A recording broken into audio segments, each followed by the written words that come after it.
they're eating the dogs, they're eating the swans. It's the same, right? Obvious. There is genuine doubt sometimes in certain areas of science, and that was all Nigel Farage was saying today. You know, Donald Trump as a figure may be unpopular, but his shtick, if you like, which is that the establishment is against you and is lying to you and is trying to pull the wool over your eyes and don't be a dupe, I think there's a market for that here. I really do. Gabriel, is Nigel Farage trying to emulate Donald Trump? I mean, so obviously. I mean, it's almost embarrassing how they're eating the dogs, they're eating the swans. It's the same, right? Obvious. They're eating the dogs. If I said to you that swans were being eaten in royal parks in this country... Why? Why would he be doing this? Because he likes his shtick, he thinks his shtick works, and he thinks that, just like in the US, there's a deep well of suspicion about the establishment, and that it's getting deeper over here, and he's the only person who's really willing to kind of plumb that well. I mean, I think, you know, there's a point here to be made about establishment politics and the fact that this current government has perhaps not distinguished itself significantly or significantly enough from its predecessor in order to make people feel like they have political alternatives. And amid this kind of big distrust of experts, institutions, the mainstream, you know, Nigel Farage is... That's the furrow that he's ploughing. Tim Montgomerie, as a Reform supporter, somebody who left the Conservative Party to join Reform, what do you think of your leader failing to back the scientific advice to pregnant women on paracetamol and claiming that migrants are eating swans and carp? Well, there's a lot of subjects here. The manufacturer of paracetamol in America has said in the past that pregnant women should not use paracetamol. So it is not as clear as I thought it was a couple of days ago. I thought it was nonsense. I think the link to autism is nonsense, and if I'd been interviewed on Nick Ferrari's show, I would have said that. On carp, I think there's well-established evidence that migrants do fish for carp. I don't think there's any evidence on swans. So, you know, I think I'll take a nuanced position. If I got time just to briefly say something to you, Vic, look, sometimes being a Reform supporter is a high tightrope act. I don't agree with everything my leader says. The reason why I joined Reform, and I think it's the reason why lots of people on the centre-right are supporting Reform, is I think the Conservative Party is over this Parliament. What matters to me is that on the big issues that this country faces, whether it's the tax burden, crime, or immigration... And I am going to pause you there, because we talk a lot about the big stuff. We absolutely do on Newsnight. Yeah. And the reason that we've highlighted these clips is because words matter. Yeah. And when you are a politician. You are the only politician on this sofa. Please tell me, from your point of view, how much responsibility you have as a politician in this country when it comes to being factually accurate. There's massive responsibility, taking the heat out of the tensions, the divisions in our community. Reform is dependent on those divisions and the exploitation of those divisions. We've got to be straight. Nigel Farage is lying here, and he knows exactly what he's doing. And, you know, as Gabriel said, this is classic far-right playbook, you know, doubting the experts. And by sitting on the fence, it's allowing those doubts to perpetuate and to grow roots. We've got to have, surely, in political leaders, the responsibility to take the heat out of matters like this. But you've also got here the determination, the almost comical mimicking of Donald Trump in order to keep the MAGA money flowing in from the United States, to keep the Reform project going. There's so many levels to this. Go on, Tim, and then Nick.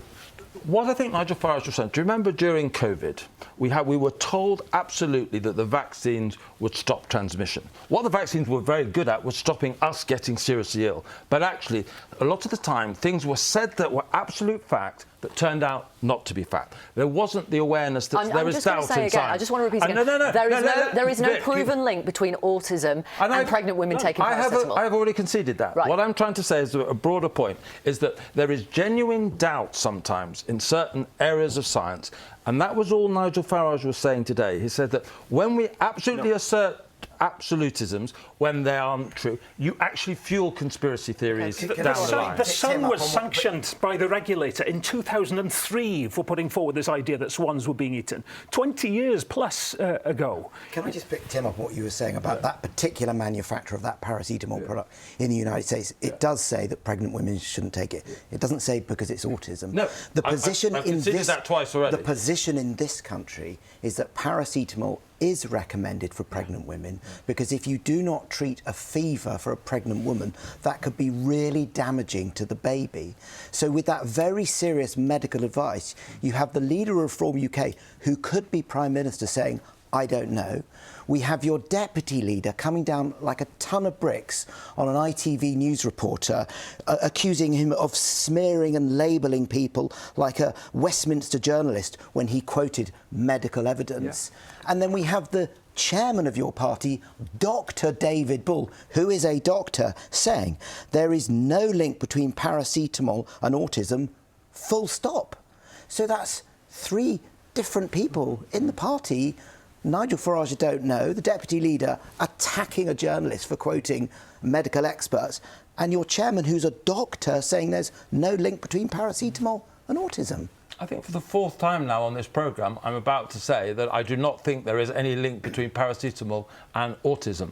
Nigel Farage was asked a question this morning on live radio, and perhaps he hadn't prepared as much as he might well have done, but he did say he didn't know. He didn't say not to take it. And I don't think what you've addressed, Nick, is that there is this on-the-record statement from the manufacturer of paracetamol that pregnant women shouldn't take this particular medicine. That is not nothing, and I don't think you can just ignore it. And I think there is the first point I said. I quoted it. The broader issue here is that what Reform is doing quite smartly from a political point of view, or quite dangerously from a social point of view, is exactly the same as what MAGA and Trump have been doing, which is kind of insinuating, without exactly lying or saying so, that they are lying to you.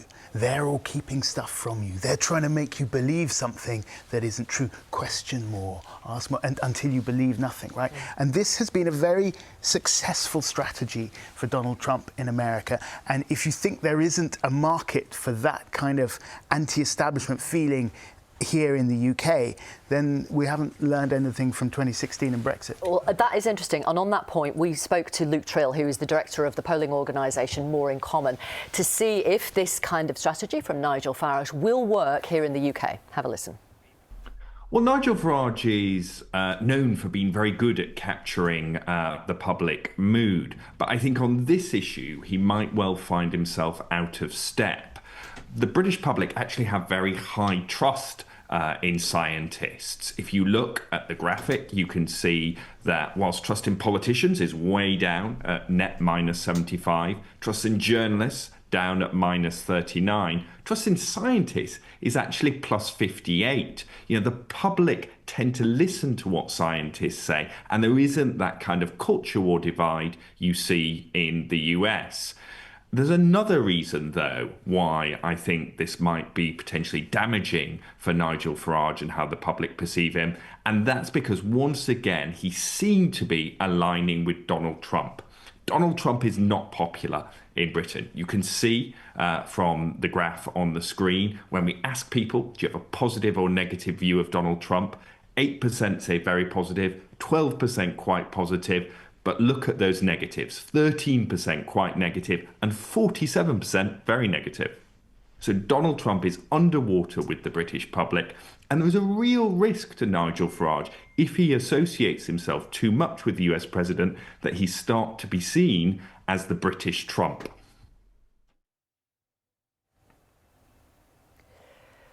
So Luke's kind of just said the opposite of what you were suggesting, Gabriel. Yeah, I mean, look, Donald Trump has very high negatives in US polling as well, and yet, guess what? He just won an election. Yeah. So I think, you know, Donald Trump as a figure may be unpopular, but his shtick, if you like, which is that the establishment is against you and is lying to you and is trying to pull the wool over your eyes and don't be a dupe. I think there's a market for that here. I really do. I mean, I would happily see more polling on that, but I think we need to dig deeper.